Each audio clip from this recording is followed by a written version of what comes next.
ഇപ്പോഴത്തെ food habits എന്തെങ്കിലും വന്ധ്യതയെ കാര്യമായി ബാധിക്കുന്നുണ്ട്? ഡെഫിനറ്റ്ലി ജങ്ക് ഫുഡ്സ് അല്ലെങ്കിൽ അതുപോലെ കാർബണേറ്റഡ് ആയിട്ടുള്ള ഡ്രിങ്ക്സ്, ലൈഫ് സ്റ്റൈൽ ചേഞ്ചസ്, അതായത് സ്മോക്കിംഗ് അധികമായിട്ടുള്ള ആൾക്കാരിൽ മെയിൽ ഇൻഫെർട്ടിലിറ്റിക്കും ഫീമെയിൽ ഇൻഫെർട്ടിലിറ്റിക്കും പ്രധാനപ്പെട്ട കാരണങ്ങൾ എന്തൊക്കെയാണ്?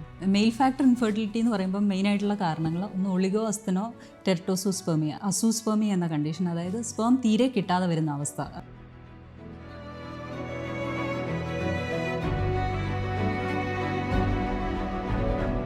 നമസ്കാരം, ഞാൻ ശ്രീലക്ഷ്മി. ഇൻഫെർട്ടിലിറ്റിയെക്കുറിച്ചും ഇക്സി ട്രീറ്റ്മെൻറ്റ് വൈകുമ്പോഴുണ്ടാകുന്ന പ്രശ്നങ്ങളെക്കുറിച്ചുമാണ് നമ്മളിന്നിവിടെ സംസാരിക്കുന്നത്. നമ്മോടൊപ്പം ഉള്ളത് ബ്ലിസ് ഫെർട്ടിലിറ്റി സെൻറ്റർ തിരൂരിലെ ഇൻഫെർട്ടിലിറ്റി സ്പെഷ്യലിസ്റ്റ് ഡോക്ടർ സ്മിത ഭാസ്കറാണ്. Welcome doctor.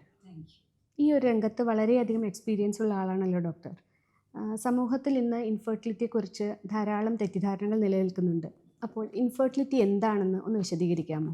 വിവാഹം കഴിഞ്ഞു 1 വർഷം നമ്മൾ യാതൊരു ഗർഭനിരോധന മാർഗ്ഗങ്ങളും ഉപയോഗിക്കാതെ ഗർഭധാരണത്തിനായിട്ട് ശ്രമിക്കുകയും അത് നടക്കാതെ വരികയും ചെയ്യുമ്പോഴാണ് ഇൻഫെർട്ടിലിറ്റി അഥവാ വന്ധ്യത എന്ന് പറയുന്നത്. വേൾഡ് വൈഡ് ആയിട്ടുള്ള കണക്കുകൾ എടുക്കുകയാണെങ്കിൽ ഏകദേശം 10 മുതൽ 15% ദമ്പതികളിൽ ഇൻഫെർട്ടിലിറ്റി ഉള്ളതായിട്ട് കാണുന്നു.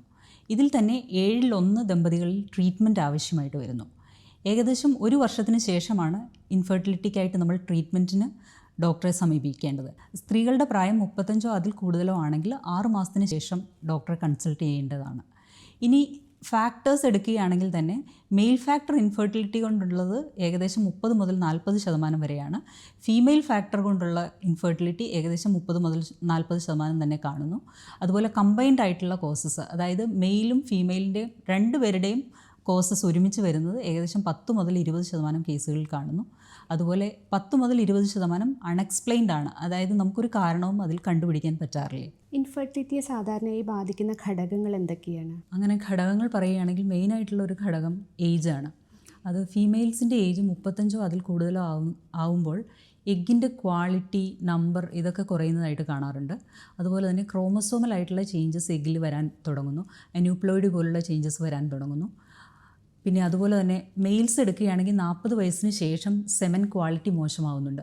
സെമൻ വോളിയം, ടോട്ടൽ കൗണ്ട്, അതുപോലെ തന്നെ ചലനശേഷി അതെല്ലാം കുറയുന്നതായിട്ട് കാണും. അതുപോലെ തന്നെ അബ്നോർമൽ ആയിട്ടുള്ള സ്പേംസ് കൂടുതലാവുന്നതും കാണുന്നുണ്ട്. ടെസ്റ്റോസ്റ്ററോൺ എന്ന ഹോർമോണിൻ്റെ അളവ് പറയുന്നത് മൂലം ഇറക്ഷൻ പ്രശ്നങ്ങളും പ്രീമച്വർ ഇജാക്കുലേഷൻ പോലുള്ള സെക്ഷൽ ഇഷ്യൂസും കൂടുതൽ കാണുന്നുണ്ട് ഈ ഒരു ഏജ് കഴിയുന്നവരിൽ. രണ്ടാമതായിട്ട് പറയുകയാണെങ്കിൽ നമ്മൾ ലൈഫ് സ്റ്റൈൽ ചേഞ്ചസ്, അതായത് സ്മോക്കിംഗ് അധികമായിട്ടുള്ള ആൾക്കാരിൽ അത് സ്ത്രീകളെയും പുരുഷന്മാരെയും ഒരുപോലെ ബാധിക്കുന്നതായി കാണുന്നുണ്ട്. സ്ത്രീകളിലാണെങ്കിൽ എഗ്ഗിൻ്റെ നമ്പർ കുറയുന്നതായിട്ട്, ഒവേറിയൻ റിസർവ് കുറയുന്നതായിട്ടും അതുപോലെ എഗ്ഗിൻ്റെ ക്വാളിറ്റി മോശമാവുന്നതായിട്ടും കാണാറുണ്ട്. മെയിൽസിലാണെങ്കിൽ അത് സ്പേം ക്വാളിറ്റിയെ ബാധിക്കുന്നുണ്ട്, അങ്ങനെ വന്ധ്യതയ്ക്ക് കാരണമാവുന്നുണ്ട്. ഇനി എക്സസീവ് ആയിട്ടുള്ള ആൽക്കഹോൾ കൺസംഷനുള്ള ആൾക്കാരിലും ഇങ്ങനെയുള്ള പ്രശ്നങ്ങൾ, ഹോർമോണൽ ഇംബാലൻസസ് ആണ് ഇങ്ങനെയുള്ളവരിൽ കൂടുതലായി കാണുന്നത്.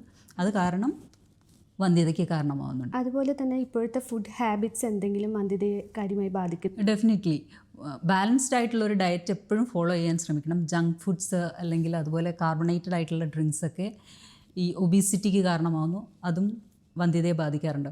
രണ്ടും, ഒബീസിറ്റി അതുപോലെ തന്നെ എക്സ്ട്രീം ആയിട്ടുള്ള വെയിറ്റ് ലോസ്, ഇത് രണ്ടും വന്ധ്യതയെ ബാധിക്കുന്നതായിട്ട് കാണാറുണ്ട്. ഇതെല്ലാം ഹോർമോണലായിട്ടുള്ള ഇംബാലൻസസ് ഉണ്ടാക്കുന്നുണ്ട്, അങ്ങനെ അത് വന്ധ്യതയ്ക്ക് കാരണമാവുന്നു. അതുകൊണ്ട് എപ്പോഴും നമ്മൾ ബാലൻസ്ഡ് ആയിട്ടുള്ള ഒരു ഡയറ്റ് ഫോളോ ചെയ്യുകയും റെഗുലറായിട്ട് എക്സസൈസ് ഒക്കെ ഫോളോ ചെയ്യുന്നത് ഫെർട്ടിലിറ്റിക്ക് ഗുണം ചെയ്യുന്നതാണ്. അതുപോലെ നമ്മൾ എൻവയൺമെൻ്റൽ ആയിട്ടുള്ള ഫാക്ടേഴ്സ് എടുക്കുകയാണെങ്കിൽ എയർ പൊല്യൂഷൻ, പെസ്റ്റിസൈഡ്സ്, കെമിക്കൽസ്, പ്ലാസ്റ്റിക്കിൻ്റെ അമിത ഉപയോഗം ഇതൊക്കെ പ്രശ്നങ്ങൾ ഉണ്ടാക്കാറുണ്ട്, വന്ധ്യതയ്ക്ക് ഇതൊക്കെ കാരണമാവാറുണ്ട്. അതുപോലെ തന്നെ ചില കേസുകളിൽ നമ്മൾ ട്രീറ്റ്മെൻറ്റിൻ്റെ ഭാഗമായിട്ട് റേഡിയേഷൻ എടുക്കുന്നതും പിന്നെ ഹൈ ടെമ്പറേച്ചറുമായിട്ടുള്ള എക്സ്പോഷർ ഇതൊക്കെ വന്ധ്യതയ്ക്ക് കാരണമാകാറുണ്ട്. പിന്നെ മെഡിക്കലായിട്ടുള്ള കോസസ് നമ്മൾ നോക്കുകയാണെങ്കിൽ diabetes, hyper tension, thyroid disorders ഇതൊക്കെ വന്ധ്യതയ്ക്ക് കാരണമാവുന്നുണ്ട്. മെയിൽ ഇൻഫെർട്ടിലിറ്റിക്കും ഫീമെയിൽ ഇൻഫെർട്ടിലിറ്റിക്കും പ്രധാനപ്പെട്ട കാരണങ്ങൾ എന്തൊക്കെയാണ്? മെയിൽ ഫാക്ടർ ഇൻഫെർട്ടിലിറ്റി എന്ന് പറയുമ്പോൾ മെയിനായിട്ടുള്ള കാരണങ്ങൾ ഒന്ന് ഒളിഗോ അസ്തനോ ടെർട്ടോസൂസ്പെർമിയ, അതായത് സ്പേമിൻ്റെ നമ്പർ കുറവായിട്ട് വരിക, മോട്ടിലിറ്റി കുറവായിട്ട് വരിക, അതുപോലെ അബ്നോർമൽ സ്പേംസ് അധികമായിട്ട് വരിക. പിന്നെ അതുപോലെ തന്നെ വേറെ അസൂസ്പെർമിയ എന്ന കണ്ടീഷൻ, അതായത് സ്പേം തീരെ കിട്ടാതെ വരുന്ന അവസ്ഥ, അതായത് സെമൻ അനാലിസിസ് ചെയ്യുമ്പോൾ നമുക്ക് തീരെ സ്പേമിനെ കാണാതെ വരുന്ന അവസ്ഥ. അങ്ങനെയുള്ള കേസുകളിൽ ചിലപ്പോൾ അത് ടെസ്റ്റിക്കുലാർ ഫെയിലിയർ അഥവാ വൃഷണത്തിൻ്റെ ഫെയിലിയർ കൊണ്ടാവാം, അതല്ലെങ്കിൽ ഹോർമോണൽ തകരാറുകൾ, ഹൈപ്പോഗോണാഡിസം പോലുള്ള ഹോർമോണൽ തകരാറുകൾ ഉണ്ടാകാം. ഹോർമോൺ തീരെ കുറയുന്ന അവസ്ഥയാണത്. അതുപോലെ തന്നെ വേറെ ചില മംസൊക്കെ വരുന്ന കേസുകളിൽ ഇതുപോലെ ടെസ്റ്റിക്കുലർ ഫെയിലിയർ കാണാറുണ്ട്.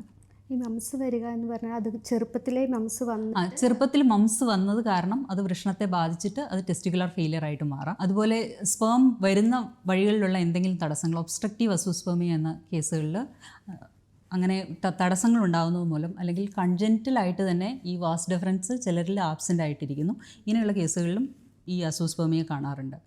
അതുപോലെ സെക്ഷൽ ഇഷ്യൂസ് ഉള്ള ആൾക്കാരിലും ഇൻഫെർട്ടിലിറ്റി അധികമായിട്ട് കാണാറുണ്ട്. അതായത് ഉദ്ധാരണശേഷിയിലുള്ള പ്രശ്നങ്ങൾ അല്ലെങ്കിൽ പ്രിമച്വർ ഇജാക്കുലേഷൻ ഇങ്ങനെയുള്ള കണ്ടീഷൻസിലും വന്ധ്യത കാണാറുണ്ട്. പിന്നെ മെഡിക്കലായിട്ടുള്ള കണ്ടീഷൻസ്, അതായത് hyper tension, diabetes mellitus, thyroid disorders അങ്ങനെയൊക്കെയുള്ള കണ്ടീഷൻസിൽ കാണാറുണ്ട്. അതുപോലെ ഏതെങ്കിലും ഹോർമോണൽ തകരാറുകൾ എന്ന് പറഞ്ഞാൽ ബേസിക്കലി ഹൈപ്പോതലാമസ്, പിറ്റ്യൂട്ടറി എന്നീ ഗ്രന്ഥികളുടെ പ്രവർത്തനം പ്രശ്നമാകുന്നതുകൊണ്ട് അല്ലെങ്കിൽ ടെസ്റ്റിസിൻ്റെ എന്തെങ്കിലും ഡിസോർഡേഴ്സ് കൊണ്ടൊക്കെ സംഭവിക്കാം. അതുപോലെ വേറെ കാരണങ്ങൾ പറയുകയാണെങ്കിൽ ഇൻഫെക്ഷൻസ്, സെക്ഷലി ട്രാൻസ്മിറ്റഡ് ഡിസീസസ് അല്ലെങ്കിൽ ഓർക്കൈറ്റിസ്, എപ്പിഡിഡൈംസിന് വരുന്ന ഇൻഫെക്ഷൻസ്, ഇതിലൊക്കെ വന്ധ്യത കാണാറുണ്ട്. ഇതാണ് ബേസിക്കലി മെയിൽ ഫാക്ടറിൽ വരുന്നത്. ഇനി ഫീമെയിൽ ഫാക്ടേഴ്സിനെ കുറിച്ച് പറയുകയാണെങ്കിൽ മെയിൻലി ഓവുലേഷൻ ഡിസോർഡേഴ്സായിട്ട് വരാം. ഓവുലേഷൻ ഡിസോർഡേഴ്സ് എന്ന് പറഞ്ഞു കഴിഞ്ഞാൽ പോളിസിസ്റ്റിക് ഓവറിയൻ ഡിസീസസ്, അതുപോലെ അണ്ടാശയത്തിൽ വരുന്ന എൻഡോമെട്രിയോട്ടിക് സിസ്റ്റ് അഥവാ ചോക്ലേറ്റ് സിസ്റ്റ് എന്ന അവസ്ഥ.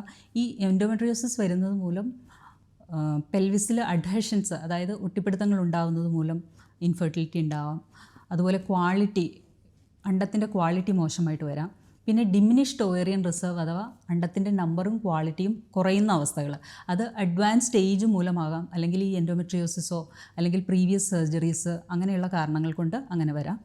പിന്നെ യൂട്രൈൻ സെർവൈക്കൽ കോസസ് ഒക്കെ ഇതിന് കാരണമാവാറുണ്ട്.